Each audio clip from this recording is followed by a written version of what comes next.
So as promised, I'm back looking at the CZ-1. I'm looking at the performance related controls, and I've discovered a few interesting things which I've not used before.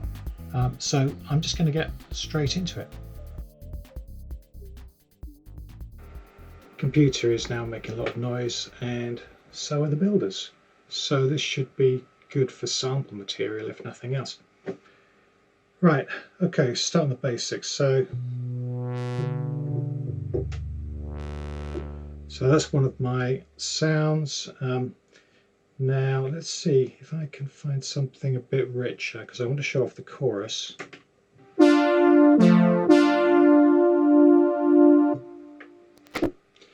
Yeah, my chorus is pretty scratchy, so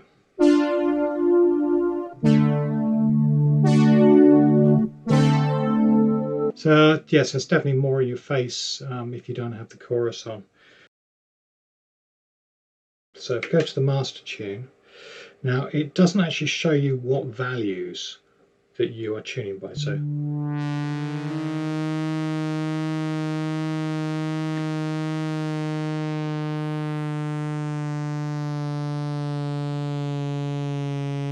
sounds kind of stepped, doesn't it, really, to me anyway. Now the thing is, because you can't see any of the values, then you might want to tune it, and then how do you get it back? Well, the answer to that is you press both together. Good. Simple, sensible way of doing it. Key transpose isn't quite so bad, because of course you can actually see what key you're going to.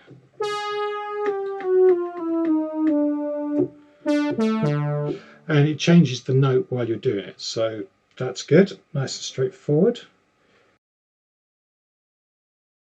What happens here with the modulation is that you have your vibrato setting, which you'll set up as part of your patch, and that's a sort of default vibrato. Now if I turn the modulation on, ironically, when you turn the modulation on, the vibrato goes off because the modulation wheel is all the way down here, but it will go back up again, of course, once you start using the wheel. Modulation wheel.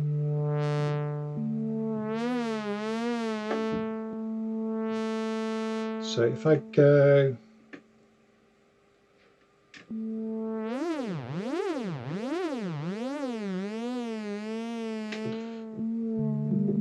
so you can limit the extremities of how much modulation you want. Okay. Now the other thing underneath here is the aftertouch. Now there's a couple of things that you can change with the aftertouch, and you get to it by going through the page. So the first page is the modulation wheel, then you've got aftertouch, modulation, but it means vibrato, and then it will also do amplitude as well. Press harder.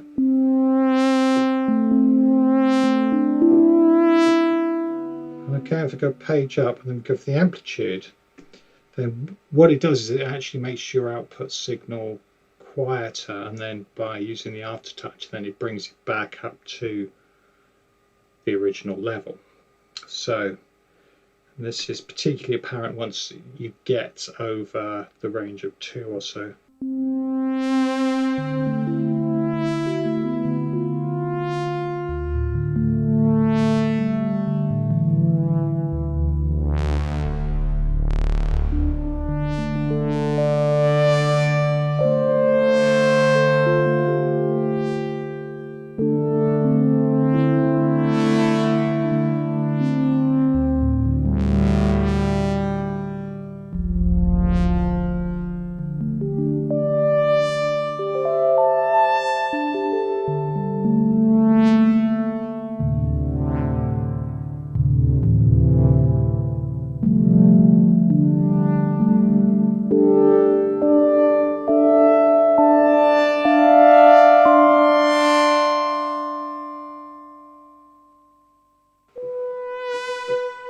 Yeah, I mean it's kind of effective. No, I think it's good. I think if you're a player, then yeah, you're going to need that.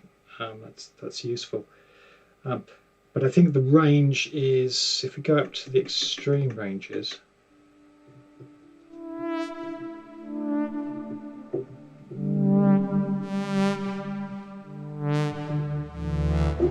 And it is a global control as well, so it's a bit like using the, sliding the volume control up and down. I don't know. It depends. In some patches, it might be better. It might work better than others. So on this one, I think 1 is about right. Pitch bend in this particular case is set to a tone, which I think is probably what most people use. Now, if I go to here, this is where you set the bend range. And obviously the values are changed here.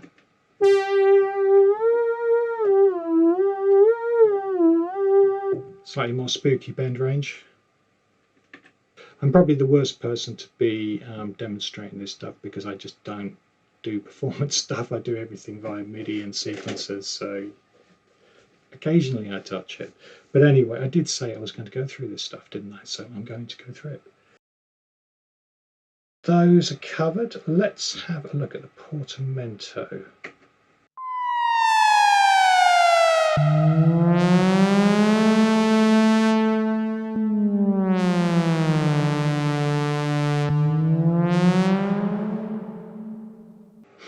So the Portamento sweep function sets the speed of the Portamento. And Portamento sweep 0 basically means that it will always take the same amount of time to slide from one note to another note. So I'm going to test that now. So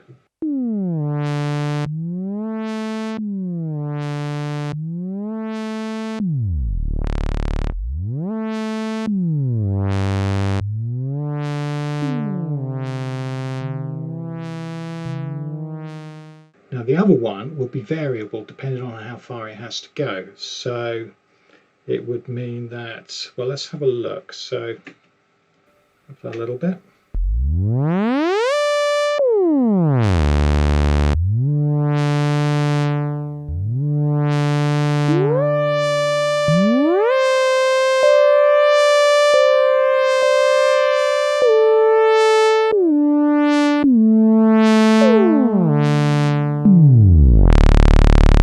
Yeah, so it definitely takes longer to go more notes. Hopefully that makes sense. If we go to glide, yeah, so you enable it here, you change the settings here. This is quite good actually. I'm not too sure how many synths have this function, but I quite like it.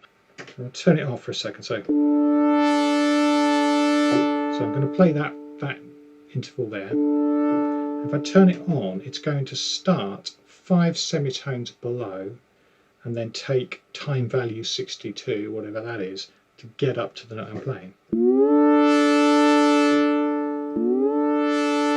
And then I can change. So if I go down -12, then that'll be an octave.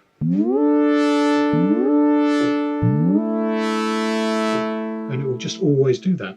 And also you can get it to glide down as well. So if I go, let's go on +7.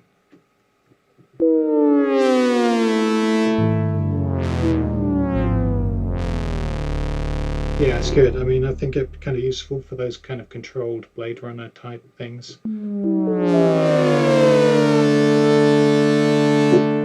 Possibly not with that.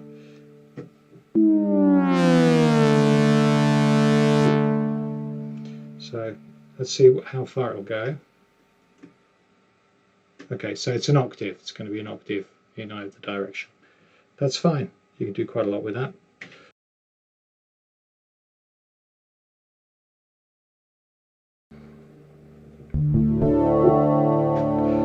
Okay, so in common with a lot of other synths, there's the ability to actually split the number of voices in half and then double up the sound. And this is called Tummix.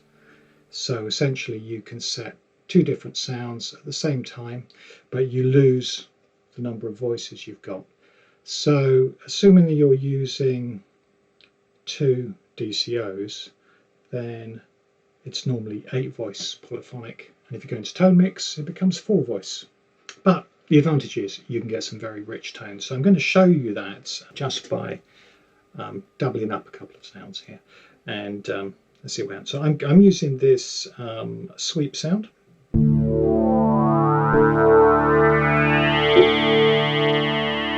It's quite nice in its own way.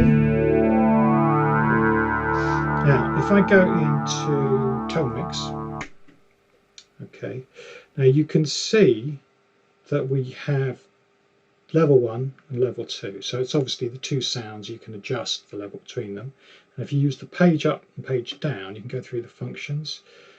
Tone 2, you can pitch shift it, obviously octaves, notes, and then at the moment it's kind of just basically detuned very slightly. And then you can also change whether the chorus is on one of the sounds, none of the sounds, or both of the sounds. So there's a few options there.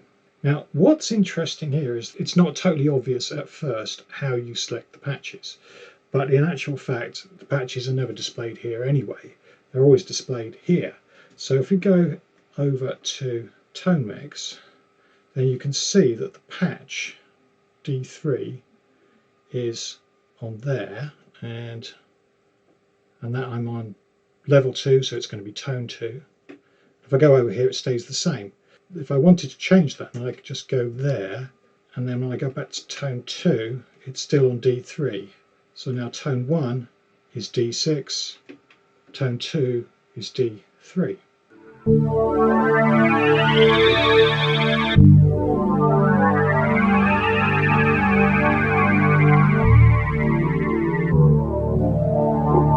Let's put a bit of glide on that.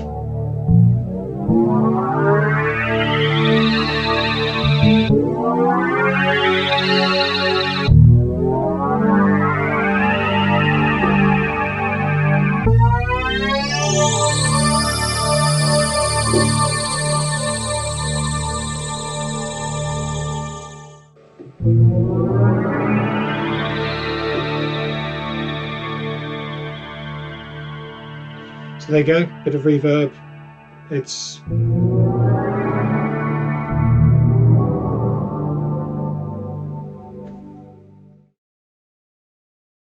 in the same way that you can layer two sounds together, you can also split them over the keyboard. So if you go to the key split mode, you can have something in the left,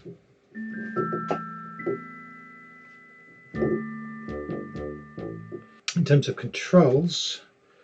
Let's see, so what have we got? Sustain pedal, we can change that.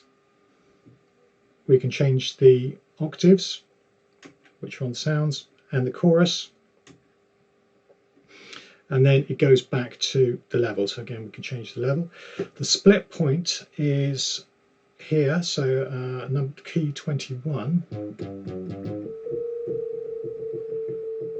So if I go here, you can see it's moving up. So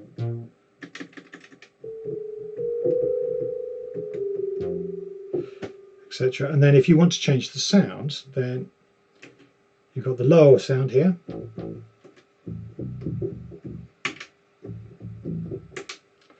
Change it like you would do, and then you come across here for the upper.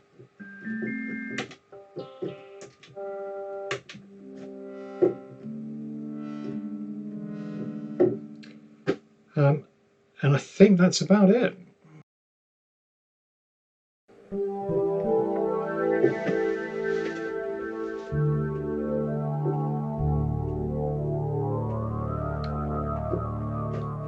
I really like that sound. So I'm now going to go through how you'd set it up in a sort of MIDI studio context where you could assign different sounds to different MIDI channels. Something you perhaps don't need to do quite so much these days, but you might need to. So, and certainly while you're writing, it might be useful. Now, the CZ-1 has 8 voices. So you can set it up to have 8 separate sounds, but each one of those sounds will only have one note to play with. So this is how you do it. So, okay, so you go into MIDI, And then you'll see that the mode in the top left is poly, and what you do is you change that to multi, and then what you can do is you can go through this page here. So we're now on channel 1, and now we can assign a sound to channel 1. That's what we've got at the moment, so I'm going to go for... But notice how I can only play one note. There's no flexibility about that.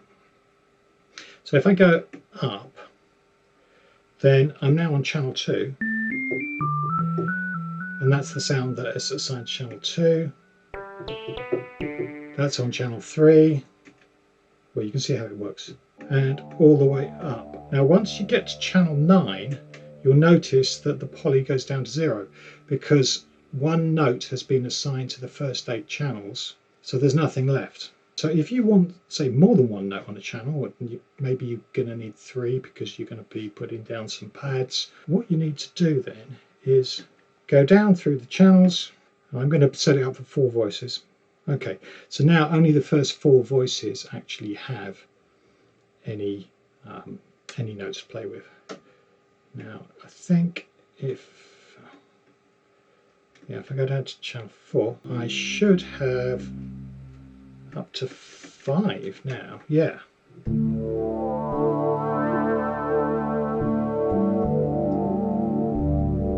It's like a Prophet 5 now. It's got 5 notes. Yeah, so that's it. I mean, I think I've covered practically everything I could find. There's some few more technical things that would certainly be worth looking at. So perhaps, yeah, maybe down the road we could be looking at yet another part of the CZ-1 series.